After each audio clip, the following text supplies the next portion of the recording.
Olá, sou Samuel Souza de Paula, seja bem-vindo ao programa Consciência Próspera. Como viver em um ambiente que provoca ansiedade e manter a saúde? Essas e outras questões serão respondidas por Celso do Amaral Nogueira, psicólogo formado pela Universidade de São Marcos. Acompanhe!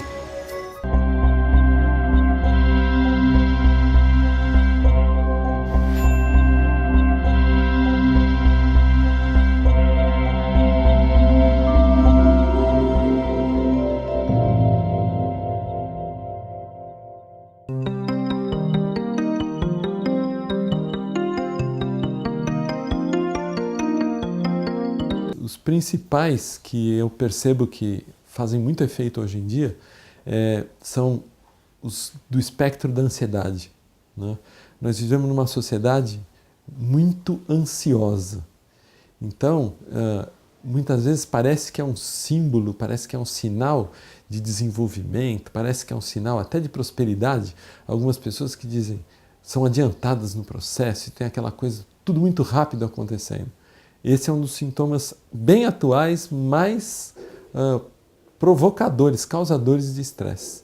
Ansiedade frente à quantidade imensa de informações que nós temos, muita coisa para processar, informações que vêm por todos os lados. Hoje a gente tem notícias do mundo inteiro no exato instante em que a coisa está acontecendo. Você tem conexão com todos os seus amigos, se você quiser, você tem acesso imediato. Isso tem gerado um grau de ansiedade que o pessoal costuma dizer, e eu gosto dessa imagem, que diz que é uma coisa assim, as pessoas estão esperando que tudo aconteça na velocidade de um clique. Até pouco tempo era de um clique do mouse e hoje é um toque no celular, é um toque num aparelho que coloca em... Então a pessoa não tem mais aquele grau de tolerância à incerteza, saber, poxa, como é que será que aquela pessoa está? Então a pessoa hoje pensa, será que aquela pessoa está pensando em mim? Ela manda uma pergunta via SMS ou WhatsApp e começa a ficar ansiosa se a pessoa não responder. Então esse é um sintoma assim seríssimo, que muita gente acaba procurando ou não encara isso como um problema, parece que virou uma coisa normal do dia a dia. Eu preciso ter aquela resposta imediata. E aí você diz, como é que será que eu posso parar isso? Será que isso é... As perguntas vêm no sentido de, será que isso é normal? Será que isso não tem jeito? Será que é assim mesmo?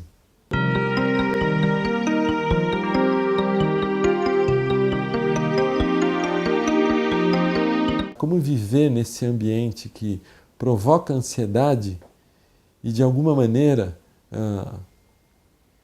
manter um certo grau de saúde, a gente pode dizer, um certo grau de distanciamento disso. Porque se entrar nesse ritmo ansioso de responder e de pedir, exigir respostas imediatas, isso nos leva direto a um ponto que, assim, nós não temos como responder a tantas solicitações que acontecem no dia a dia.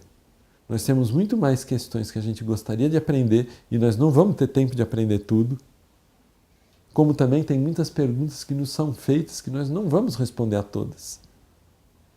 Então nós vivemos um período que praticamente todo mundo que vive nas cidades grandes, ou não só em cidades grandes, todo mundo que vive conectado nesse mundo digital, né, vive um pouco isso. Tem muitas solicitações para responder e muitas dúvidas, muitas questões que pedem resposta.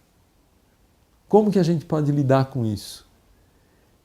Eu aprendi o caminho da meditação ainda um pouco antes dessa loucura digital, vamos dizer assim, mas já numa fase que a gente já vivia um excesso de informações. Eu digo excesso de informações porque até a questão de 50 e poucos anos, as pessoas viviam muito mais com as informações das pessoas próximas, das pessoas mais chegadas. As pessoas diziam, os amigos a gente conta nos dedos. As pessoas que tinham várias relações contavam talvez algumas dezenas de pessoas que elas se lembravam. Hoje em dia você tem contato com muito mais pessoas, muito mais gente. Eu aprendi um pouco isso na década de 80, quando eu comecei a olhar para as questões de meditação. Eu entendo que um caminho para lidar com isso é o caminho da meditação. O caminho da meditação, basicamente, se a gente for pensar o que é meditação, a gente diz é uma forma de aquietar a mente. Isso muitas vezes gera algumas confusões. Algumas pessoas pensam que aquietar a mente seria, por exemplo, ter um controle para parar os pensamentos. Isso é uma coisa que eu considero impossível e ainda bem que é assim, os pensamentos só param quando a pessoa tem alguma deficiência fisiológica, né? Os pensamentos continuam surgindo, nós continuamos pensando incessantemente. Então eu falo, mas então como que aquietar a mente?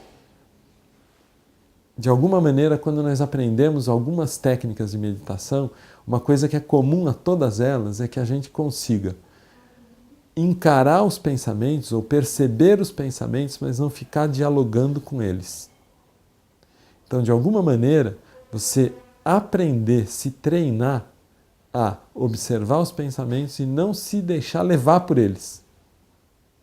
Começar a dominar um pouco quais são os pensamentos que eu dou importância. Eu posso dar importância para alguns pensamentos e tirar a importância de outros. Não é porque o pensamento vem incessantemente tocando que você precisa dar atenção para ele. Só que isso só se aprende com técnica. Essas técnicas são chamadas, de maneira geral, de meditação.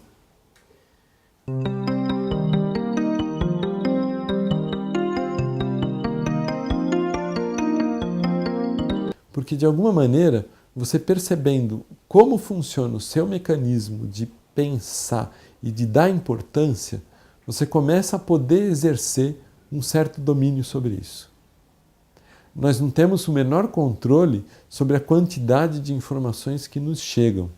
Algumas vezes a gente pode ter controle assim, eu escolho não ligar a televisão num determinado momento, ou escolho não me envolver tanto, assistir a tantos jornais ou coisas desse tipo, ou buscar notícias, buscar essa interação, mas as informações chegam. Nós estamos conectados com isso, estamos vivendo numa cidade assim. Como que isso pode ser menos estressante? É perceber se as suas atividades, aquelas coisas para as quais a pessoa se dedica, né, se isso tem a ver com a essência dela, se isso é um chamado interno ou se ela vem fazendo isso para atender solicitações. É uma mudança de foco importante. A pessoa perceber, aquilo realmente tem significado pessoal ou aquilo tem significado só para cumprir obrigações ou só para cumprir algumas metas, mesmo que autoimpostas, né? Mas então é procurar fazer essa diferença, buscar um pouco mais as coisas que têm um significado pessoal.